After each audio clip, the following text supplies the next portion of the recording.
So we've got, not everybody, but because of technology, it's nobody's fault. And because a lot of parents raised their kids where they micromanaged everything for them, that now they want that to be the way the rest of the world is. The world's got to match their view. And I say, look, what's beauty about life is diversity. You want to see what God loves? You want to see what the universe loves? Whatever you believe, go to the forest. Everything is different. Every stick, every twig, there's similarities, but everything's different.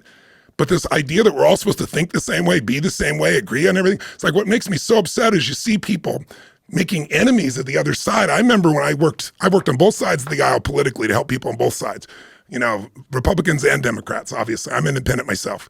But I remember in the days when I knew Reagan, and I got a chance to see him, get to him know briefly. But those days, they would go, and the opposite sides, what's his name, the guy from Boston, who was his arch rival in the Democrats, the guys would fight on the House floor like crazy. And then they go have a beer and laugh and be friends. Now, if you talk to this side, you're evil. That's why nothing gets done today. We got to stop this demonization. We've got to start to remember we're all brothers and sisters, that yes, everybody's been hurt. Everybody's had injustice in their life, and everybody's made mistakes. But the secret is, what can we do now? How do we move the ball forward instead of living in the past? Because the past doesn't equal the future unless you live there. If you try to drive in the future using a rear view mirror, you're going to crash. I think it's like we got to create the new future. And I think people are getting sick of it. People are getting tired of this extremes on both sides in the political environment, regardless of where you are in the political environment. I think people are just tired. There's so much hate. Yeah, it's crazy. It's got to change. And so I think the pendulum's thrown so far. I think eventually it's got to balance out, and I think it will.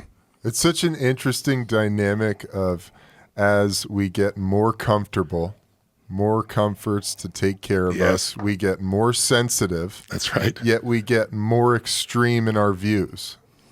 And fucking bizarre. What's most bizarre is I want everyone to believe what I believe, right? Yeah. I want you to have the ability to say whatever you want, think whatever you want, but as long as it aligns with me. I mean, and it's being done by both right and left extremes. It's not. We live in such a big manic world of fear.